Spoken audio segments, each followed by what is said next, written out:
Hi and Happy New Year to everyone in Warringah. This is our first Canberra diary for 2020 after the first sitting fortnight. The first week was very much an opportunity to reflect on the crisis with the bushfires that's been ravaging Australia. And many questions were asked of the Prime Minister and the opposition in how we should come together and be united in meeting the challenges that we are facing as a result of global warming. Mr Speaker, we welcome the families of those who were lost and who are here with us today. Disappointingly, on the same day that the Prime Minister moved a condolences motion in relation to the bushfires and our RFS volunteers and communities impacted by the bushfires, we also saw a leadership challenge in the Nationals and some more instability. There's also been leadership changes in the Greens, with my colleague Adam Bant now being leader of the Greens. We also passed urgent legislation to ensure financial support for all the RFS volunteers.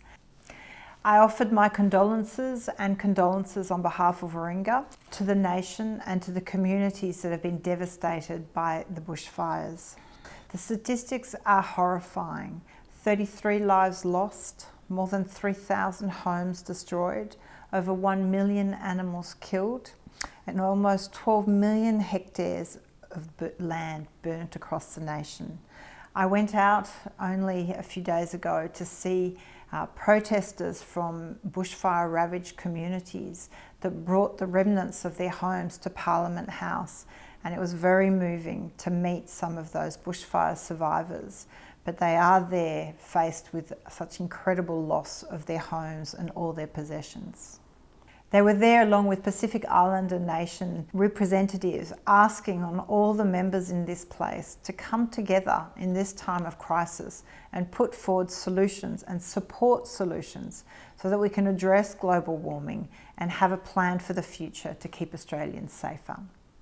This fortnight, I also presented a petition by Save Our Coast with over 60,000 signatures calling for an end to seismic testing and saying no to drilling for gas off the coast of Newcastle. It could impact our beautiful, pristine marine environment that goes from Newcastle all the way down to Manly. Now, we love our beaches and our water, and we can't let this happen. So I'd ask everybody to join me in supporting the call for a stop to this proposal.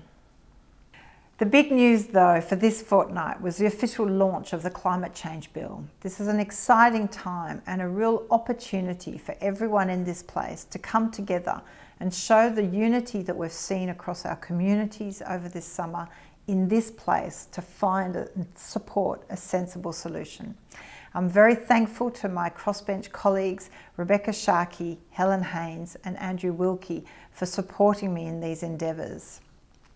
The team and I have been working on the Climate Change Bill since August last year. We're very focused on looking for and presenting a sensible solution that is capable of bipartisan support to put in place a long-term, sensible plan for Australia.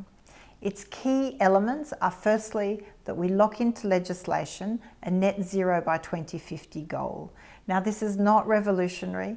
This is something we are committed to under the Paris Agreement in being committed to keeping global warming below 2 degrees and as close to 1.5 as possible. That we have to have proper risk assessment. All our regional communities and different sectors and different industry are going to be impacted by global warming. We need to be very sure of what those risks are. If we downplay the risks, we can't be properly prepared. The Act is not prescriptive, and it is up to the Minister and Government to come up with the plans on how we assess those risks and adapt to them and make sure all of our communities are safe in the future. What has been exciting is that the business community and many industry groups are coming out in support of this sensible plan. I'll be putting forward this legislation as a private member's bill, but it's important that we try and get bipartisan support for this. Let 2020 be the year we say enough with party politics and let's focus on a safer future for Australia. If you want to register your support for the Climate Act, please go to the website climateactnow.com.au and sign yes. Please share it widely on all your social media platforms. We all have power through our networks, through our colleagues at work, through friends and community groups. People power can achieve this because it really impacts everybody's future.